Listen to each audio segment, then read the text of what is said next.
के साथ पीएसपीएल प्रवक्ता दिनेश सिंह यादव जी भी हमारे साथ हैं। दिनेश जी नमस्कार, बहुत बहुत स्वागत है आपका।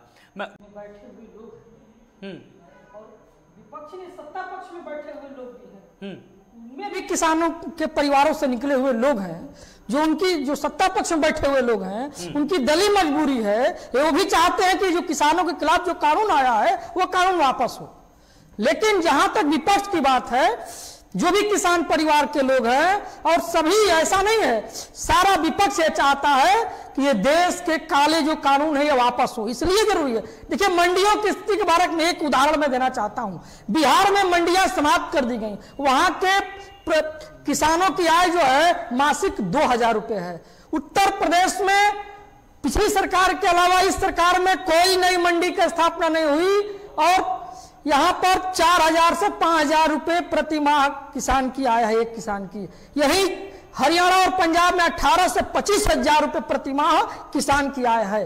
तो ये जो मंडियां समाप्त करने की साजिश की जा रही है, जो एमएसपी पर कोई कानून स्थिर नहीं करने की साजिश सरकार कर रही है, और जो 12 बिंदुओं पर सरकार स्वयं संशोधन करने के लिए तैयार थी, तो हमको यह नहीं समझ में आ रहा है कि क्यों इन तीनों कानूनों को लागू करने के लिए और यथावत बनाए रखने के लिए क्यों सरकार लगी हुई है। अब तो हद तब हो गया जब देश के किसानों के साथ, उनके साथ किस तरीके से गुंडाई करने का प्रयत्न किया जा रहा है। भारतीय जनता पार्टी के नेताओं के द्वारा, मंत्रियों के द्वारा गांव में जाकर चौपाले लगा करके किसानों को भ्रमित करने का प्रयत्न किया जा रहा है। जब किसान उनके खिलाफ कुछ बोलने जाता है तो भारतीय जनता पार्टी के गुंडों के द्वारा पुलिस के सामने उनके ऊपर लाठीचार्ज किया जाता है, और पुलिस मुख्य दर्शक बनी हुई है। ये क्या सरकार किसान के साथ की होने की बात करते हैं और किस तरीके से शासन प्रशासन सब पर सवाल उठा लेते हैं, इसीलिए तो कहा जा रहा है कि विपक्ष कहीं ना कहीं सियासत कर रहा है। खैर, हमारे साथ विपक्ष में बैठे हुए लोग क्या किसान परिवार। दिनेश जी, आप अपनी बात रखिए। सरकार लगातार किसानों के हितों की बात कह रही, लेकिन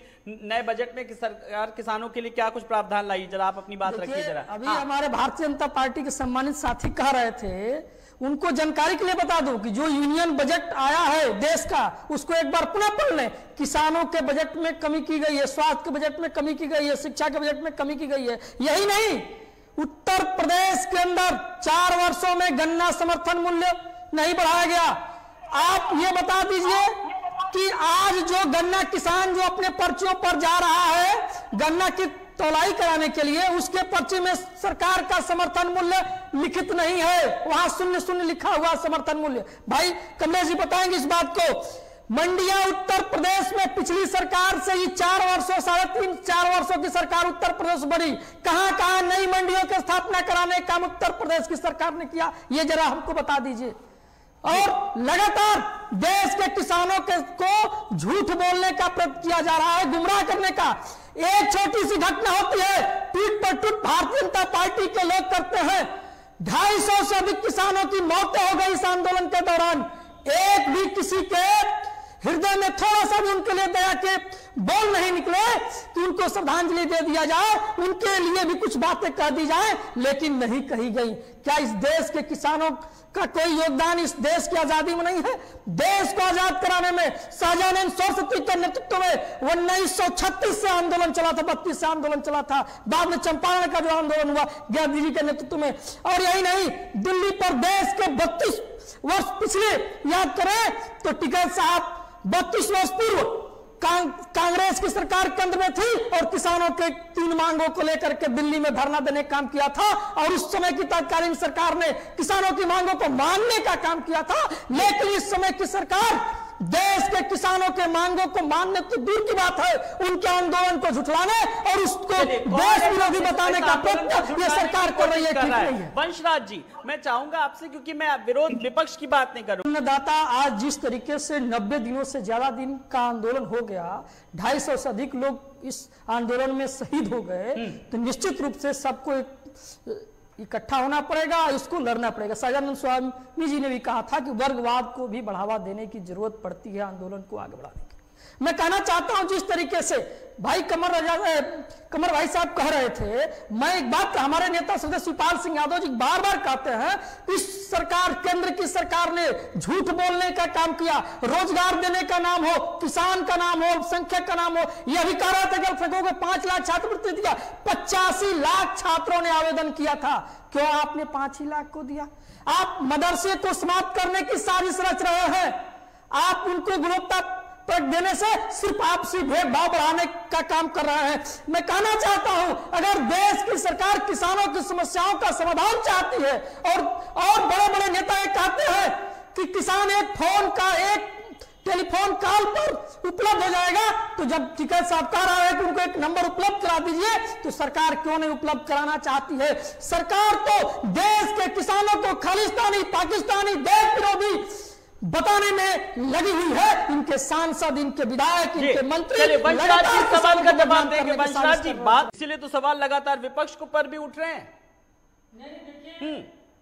सत्ता से सवाल होंगे, जो सत्ता में रहेगा और बहुत बड़ी मात्रा में जन आकांक्षाओं की लोभ दे करके जनता से मत हासिल किए गए, जिसके प्रतिफल प्रचंड बहुमत की सरकार केंद्र बनी।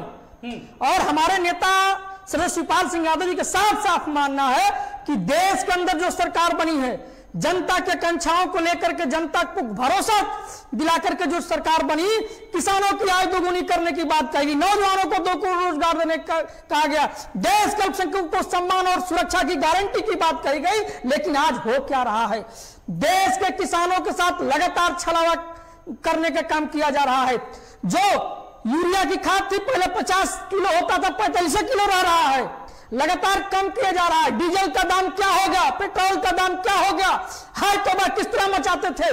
देश के वर्तमान के प्रधानमंत्री और पूर्व में 14 से पहले से गुजरात के मुख्यमंत्री जी ने दिल्ली पर सत्ता में आने के लिए क्या कहा था? ये पेट्रोल की जो कीमतें हैं, ये देश, मैं आज एक बहुत में राजनीति और ही क्यों होती है जी, इसलिए मैं कहना चाहता हूं कि देश की सरकार को, देश के अन्नदाताओं को, जिसको शाहजहां सरस्वती ने कहा था कि ये अन्नदाता भगवान है और इस भगवान को रुलाने वाले और उनको मारने वाले को कुर्सी नसीब अब नहीं होगी। और निश्चित रूप से देश का किसान इनको सबक सिखाने का काम करेगा और निश्चित रूप से लगातार सभी प्रदेशों में आंदोलन से जानना चाहूंगा जी।